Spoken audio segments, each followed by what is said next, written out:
kalau kita berpikirnya jangka pendek, sekarang pilkada, sekarang pemilu, sekarang jadi, dimakan sekarang, dan dihabiskan sekarang, maka Indonesia rusak. Pasti rusak.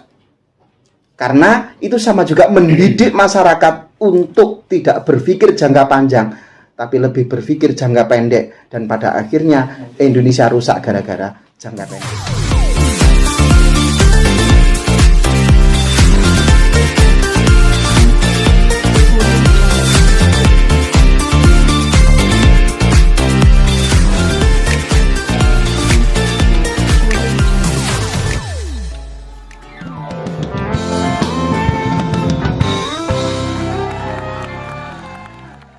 Assalamualaikum warahmatullahi wabarakatuh.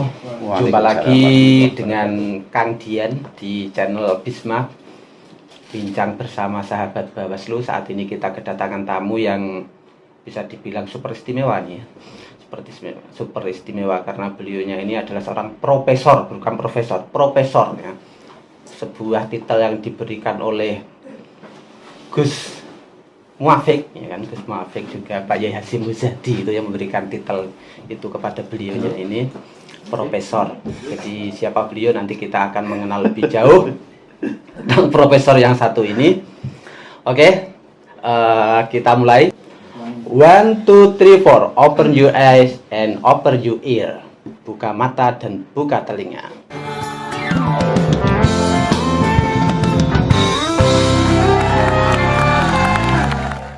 Oke, inilah sahabat M. Hasan Bisri.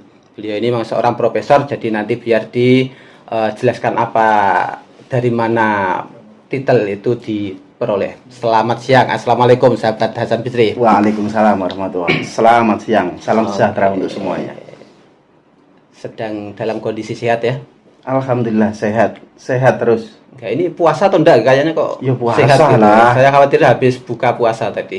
Bukannya kemarin ya, alhamdulillah masih taat menjadi seorang muslim. Alhamdulillah. Nah, beliaunya ini adalah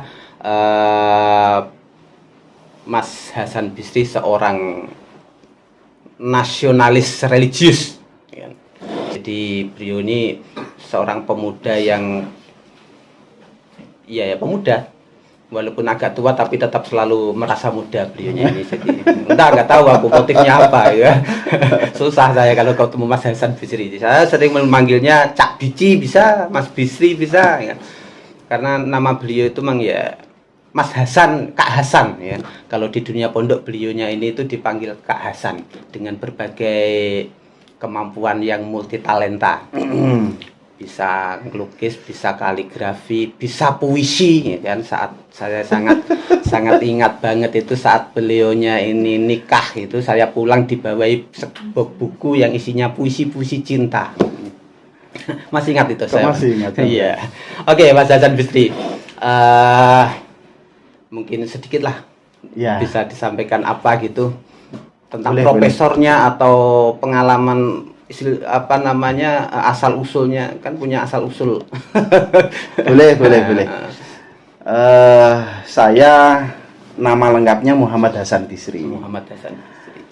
Di kampung biasa dipanggil Kak Hasan. Oh, bener ya. Tapi justru ketika di pondok berubah, dipanggil Kak Bisri. Cuman ada salah satu guru ustadz saya di pondok itu yang susah memanggil Bisri. Langsung lengkap Bisri gitu susah. Akhirnya, dia lalu memotong suku katanya, bis atau Sri. Nah, itu kacau. Itu kacau. Tapi hanya satu itu. Tidak masalah. Untuk tidak banyak ya. Untuk tidak banyak. Kalau saat ini aktivitas saat ini di Surabaya masih jarang-jarang, lebih banyak di Bojonegoro. Di Surabaya masih membawai sebuah perusahaan digital, media digital iya, dan segala macam develop digital juga iya, di PT Generasi Baru Digital. Kemudian di organisasi sosial saya menjabat di PWNU sebagai salah satu pengurus di LTN, Lembaga Ta'lif Wan Nashr. Ta'lif Wan Nashr itu lebih ke penulisan dan percetakan. Bisa nulis ya? Sekarang sedang konsentrasi digitalisasi kitab-kitab kuno para kiai-kiai. Alhamdulillah. Itu. Terus maksudnya digitalisasi nulis ulang atau bukan? Ya kita abadikan agar tidak punah. Gitu ya. Lebih banyak gitu. Kemudian di PW Ansor jadi sekretaris di Dewan Instruktur PW Ansor Jawa Timur. PW Ansor Jawa Timur. Ya, jadi kemudian gelar profesor sebenarnya juga belum usai. Oh, belum ya. Profesor itu sebutan protolan pemuda Ansor. Iya. Pengurus Ansor Masih sekarang. Ya masih, tetapi tidak harian. Hanya di Dewan Instruktur. Karena mulai kepengurusan era periode sekarang ini harus ada Dewan Instruktur. Itu. Apalagi yang lain, Mas Dian? Ya kalau ada yang lain silakan dikeluarkan. Kalau mungkin ada uang juga boleh kok dikeluarkan itu. Apa ya? Aktivitas tadi yang disebut multi talent. Sebenarnya saya sih hidupnya mengalir saja. Bahkan saya dulu pernah menolak ada kalimat apa ya? Semacam kamu punya bakat. Kalimat bakat itu saya menolak dulu. Karena ketika masa kecil saya, bahkan hingga hari ini di telinga saya masih dengar kalimat bahwa tulisan tangan saya itu cekeremes. Bahasa cekeremes itu kan jenis makanan yang aut-autan gitu ya. Kayak tulisan dokter gitu ya. Lalu kemudian ternyata saya sempat menekuni dunia tulis-menulis kaligrafi maupun letter. Kaligrafi bahasa Arab, terus letter. Letter itu tulisan Latin, tetapi kita pola agar kemudian sebelum ada cetak spanduk, kemudian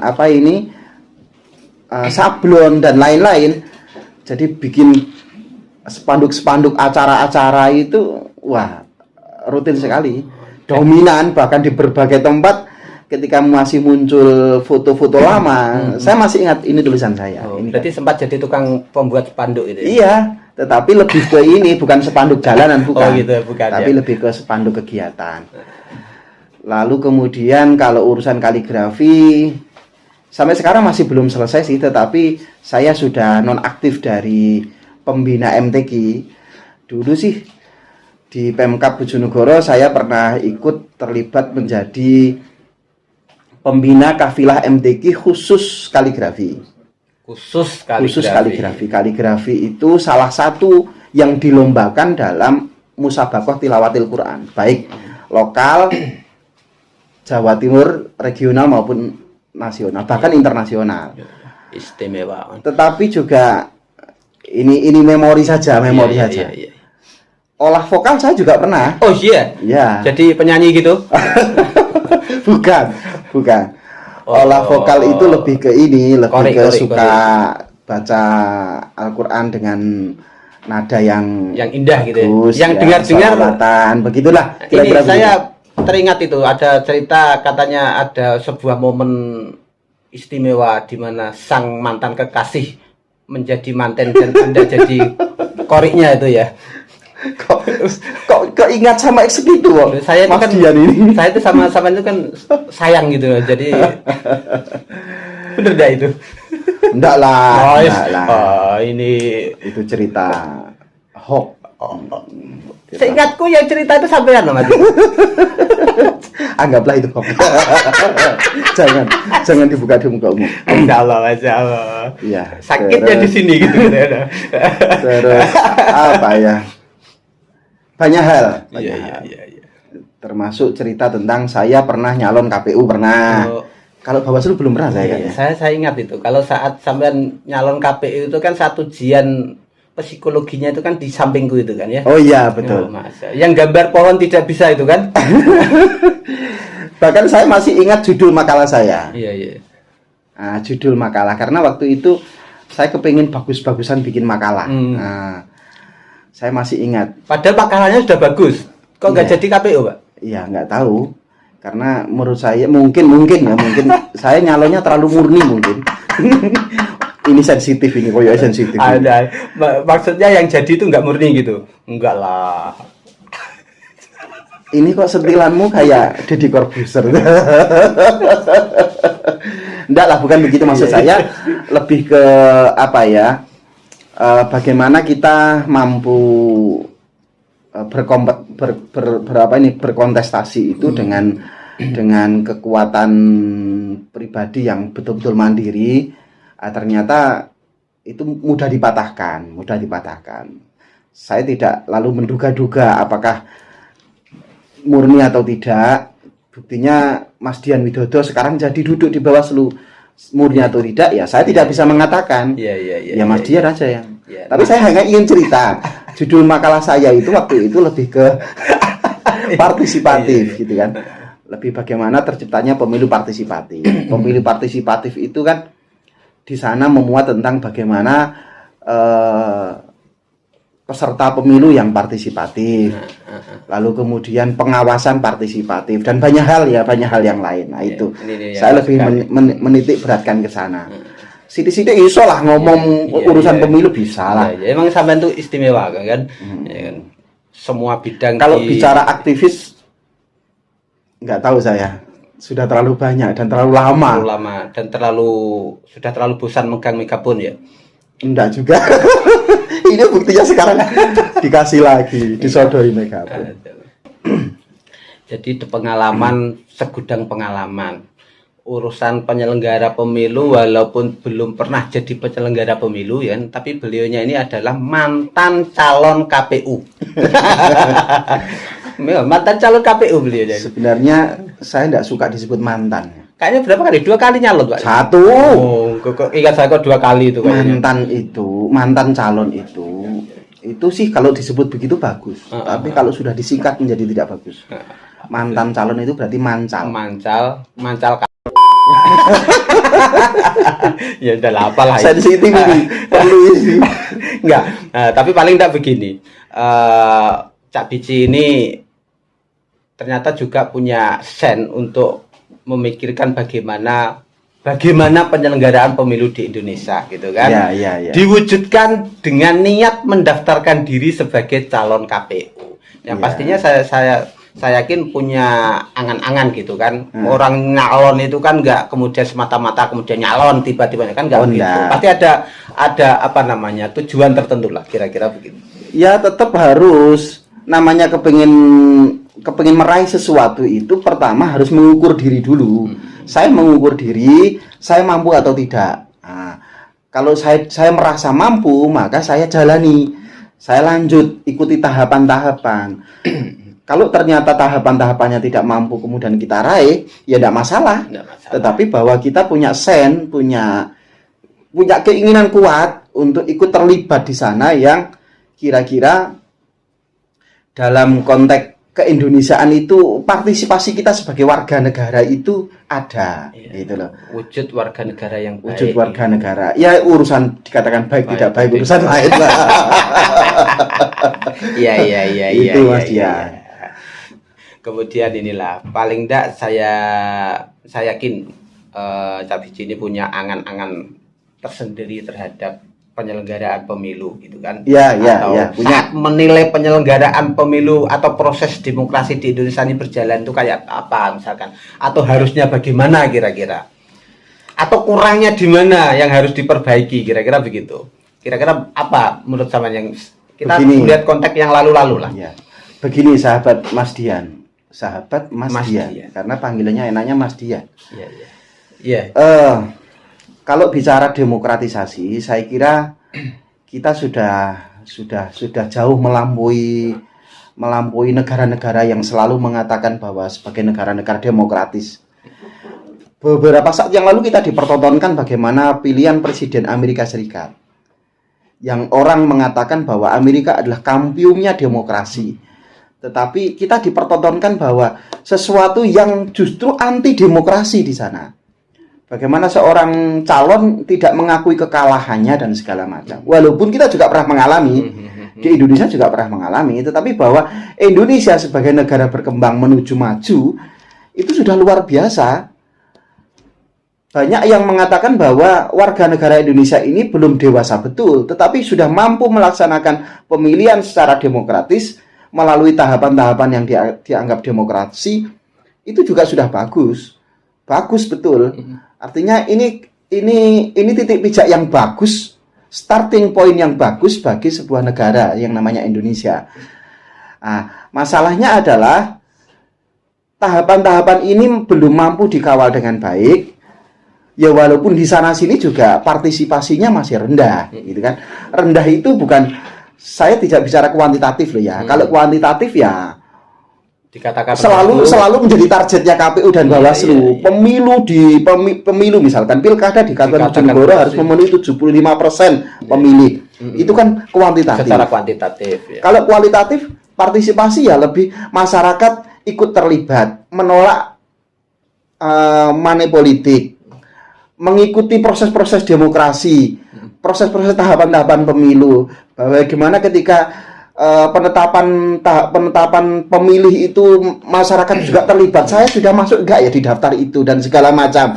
Menanyakan itu luar biasa. Itu kan idealnya begitu. Idealnya begitu. Tapi di Indonesia sekarang kira-kira sudah berapa persen untuk menuju ke situ kalau menurut saya kira belum ada sampai 40%. Belum sampai 40%. Belum ada sampai 40%. Yang paling dominan, mohon maaf ini bagi semua kalangan ya, mohon maaf. Yang paling dominan adalah menggerakkan menjadi kalimat partisipasi itu bukan tanpa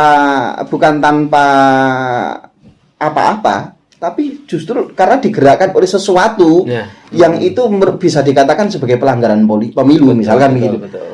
Walaupun sulit dibuktikan. Dan bahkan memang hampir tidak pernah ada yang membuktikan. Iya. Rahasia tapi sudah umum gitu ya. Saya ini kan pernah sebagai tenaga ahli DPRD 5 tahun. Dan jadi pelaku kira-kira. Paham betul, tahu betul. Ya. Lalu kemudian banyak orang yang nyodori, Mas, nyalon lah jadi anggota DPRD. Pertama yang nawari waktu itu Pak Talha, Golkar. Ngapunten saya jawab dengan ini karena senior ya. Ngapunten Bapak, saya belum bisa. P3 nawari bahkan tidak tanggung-tanggung. Nawarinya langsung ditohok lewat Gus Gofur putranya Mbah Maimun. Bis nyalon ya. Insya Allah Gus, tapi ngapunten riyen kula tak istikharah riyen. Dan banyak yang lain. Dan hasil istikharahnya menyatakan hasil istikharah itu kan istikharah batiniah, istikharah lahiriah dan segala macam. Istikharahnya saya tidak bisa. Saya betul-betul atau kurang pede. Bukan tidak pede. Kurang dana iya. Apa mau jujur saya sampaikan di ruangan ini kira-kira nyalon anggota DPRD itu habis berapa? Ayo. Harus gitu ya. Berani nayangkan? Boleh aja. Rata-rata serius ini ya. Ini kesaksian seorang staf ahli DPR, ya kan? Tenaga ahli DPR.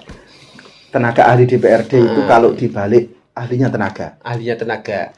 Iya tahu. Jadi tukang buat pandangan umum, pandangan akhir gitu ya. Ya kemudian setelah dibuat dicontoh sama TA yang lain itu ya.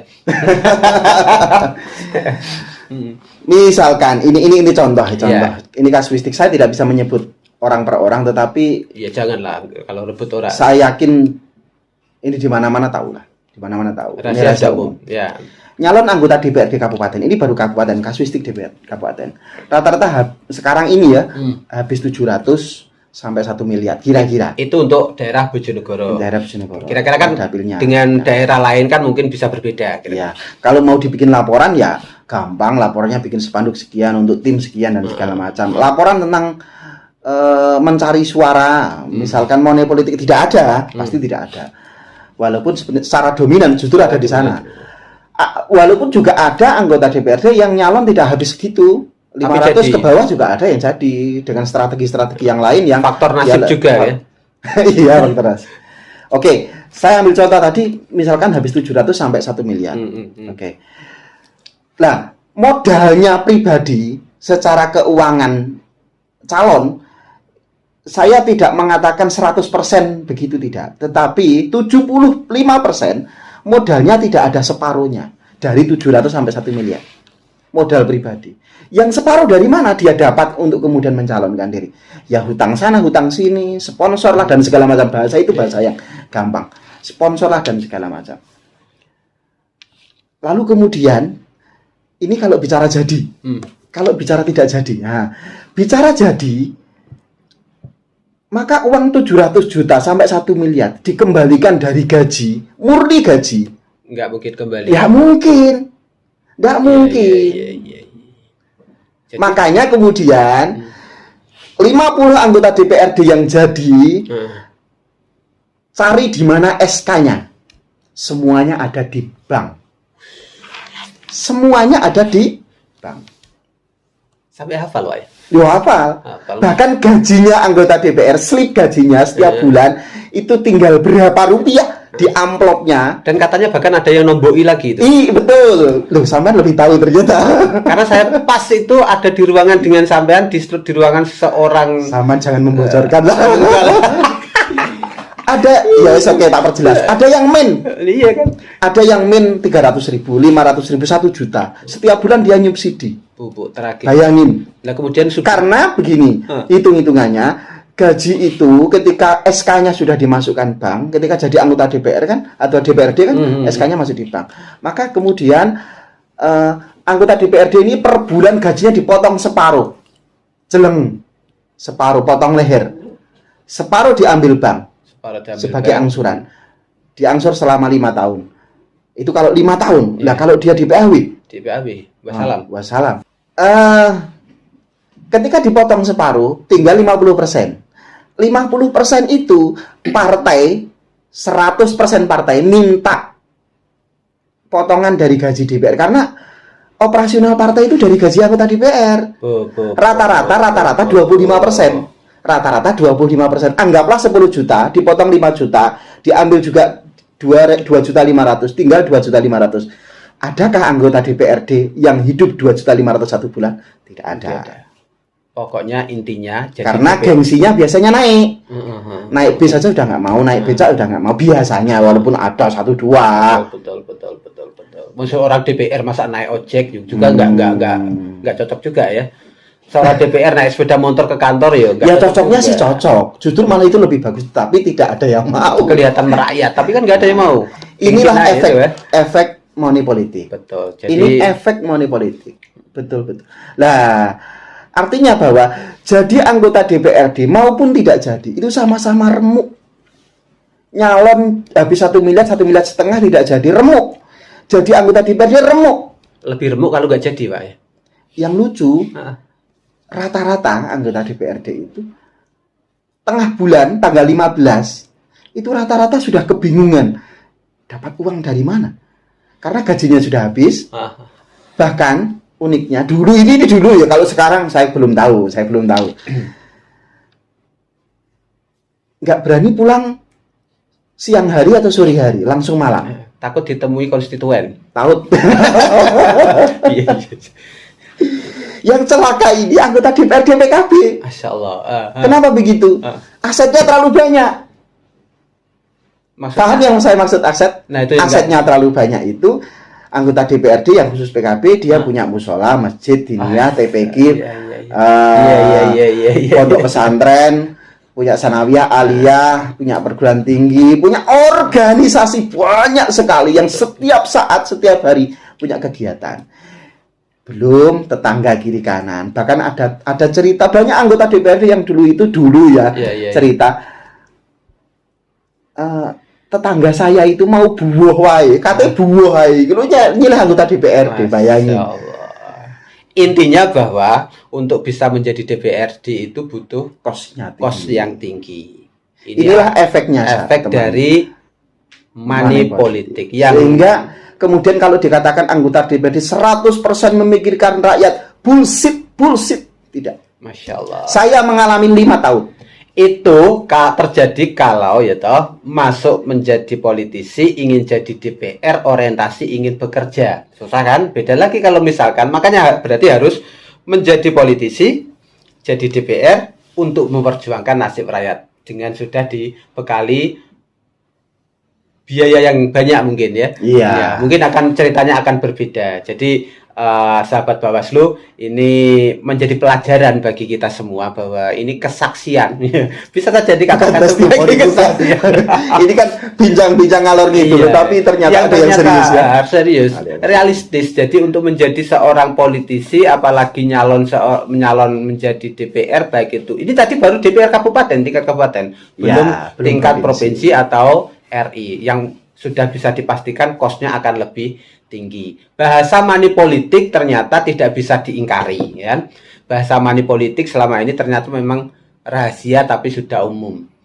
Semua calon pasti mengeluarkan uang, walaupun toh itu resmi misalkan, tetap itu resmi itu kan misalkan untuk biaya buat spanduk, buat acara ngundang orang, tapi itu kan biaya yang resmi. Itu pun biayanya sangat tinggi. Belum lagi kemudian harus meminta suara orang per orang yang dengan memberikan imbalan. Itu adalah money politik yang di dalam undang-undang kita sebetulnya itu sudah diatur, dilarang, walaupun toh itu sebetulnya secara implementasinya mungkin tegas tidaknya itu ya mungkin kita bisa melihat lah.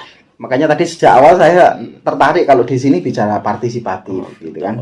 Pemilu partisipatif itu penting karena ya itu efeknya besar kalau kita membiarkan pemilu dengan apa adanya. Ya, artinya sebetulnya partisipasi masyarakat di dalam pelaksanaan pemilu itu hal yang sangat penting karena berhasil tidaknya penyelenggara demokrasi itu salah satu penilaiannya, indikatornya adalah tingkat partisipasi masyarakat. Tapi mungkin ke depan ini akan lebih pemilu itu bagaimana meningkatkan partisipasi ini tidak berdasarkan kepentingan para calon dengan membuang-buang uang gitu kan. Tapi bagaimana penyelenggara pemilu atau tokoh-tokoh negaranya bisa berpikir supaya money politik ini tidak terjadi, tetapi partisipasi masyarakat tetap tinggi. Lah itu yang perlu dipikirkan. Nah, ini mungkin terakhir Cak Bisi, bagaimana kira-kira saya pikir dengan pengalamannya Cak Bisi ini mantan calon penyelenggara pemilu kemudian janganlah itu pancal soalnya panjang, tapi paling tidak beliau ini adalah sosok yang selalu beririsan dengan dunia politik dan kehidupannya pun tidak lepas dari tokoh-tokoh politik karena kebetulan di Jawa Timur beliau ini sosok istimewa gitu, pengurus wilayah organisasi besar gitu kan, pernah menjadi tangan kanan atau tangan kiri itu ya, tangan kanannya wakil gubernur Jawa Timur periode yang lalu sampai sekarang berubah jadi tangan kiri mungkin atau tetap staf pribadi 2016 hingga 2000 sekarang ini. Nah, itulah resminya. Jadi apapun itu tetap saya pikir Cak Bisi ini punya angan-angan kira-kira atau yang terakhir ini kira-kira yang perlu disampaikan untuk masyarakat secara keseluruhan, bagaimana pandangan masyarakat supaya berubah terhadap penyelenggaraan pemilu ini supaya tidak terjadi lagi atau kalaupun toh tidak menghilangkan ya minimal bisa meminimalisir gitulah mungkin saran dan pesannya kira-kira. Begini, saya mengibaratkan pemilu itu seperti pendidikan. Pemilu itu seperti pendidikan. Bahkan dua sisi mata uang pemilu dan pendidikan itu, ini versi saya nih, itu harus betul melekat. Kenapa? Pendidikan ciri khasnya adalah menyiapkan generasi yang akan datang. Jadi berpikir jangka panjang. Pemilu, walaupun diadakan 5 tahun sekali, entah itu namanya apapun, pilkada, pil-pil yang lain ya, 5 tahun sekali, tetapi bahwa itu menyiapkan masa depan dan harus berpikir jangka panjang.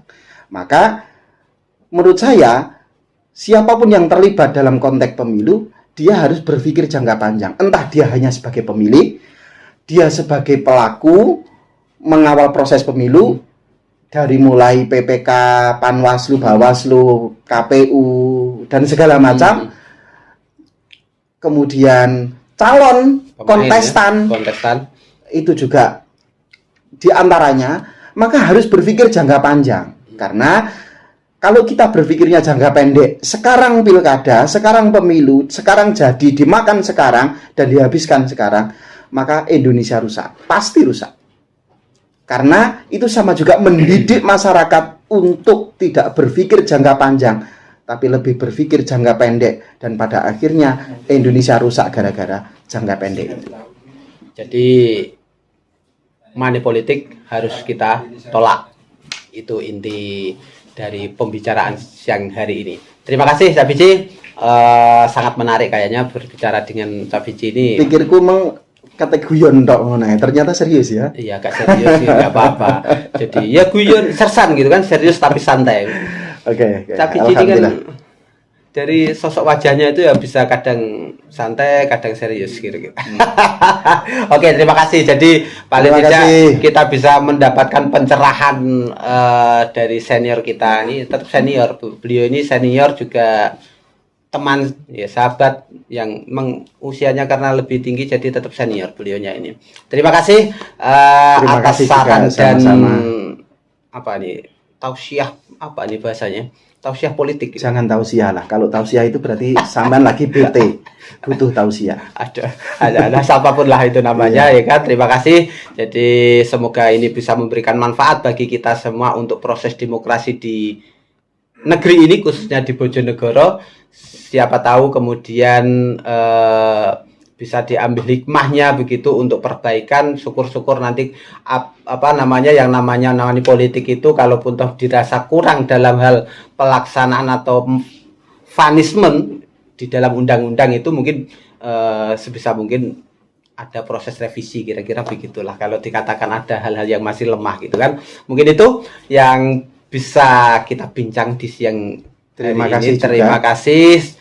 Jaga kesehatan dan selamat menjalankan ibadah puasa. Semoga kuat sampai masih kuat lah itu. Oke, terima kasih. Assalamualaikum warahmatullahi wabarakatuh. Oke, terima kasih sahabat. Ini perjumpaan kita di edisi yang keberapa ini bersama sahabat HM Hasan Bisri. Oke, sampai jumpa. Bye.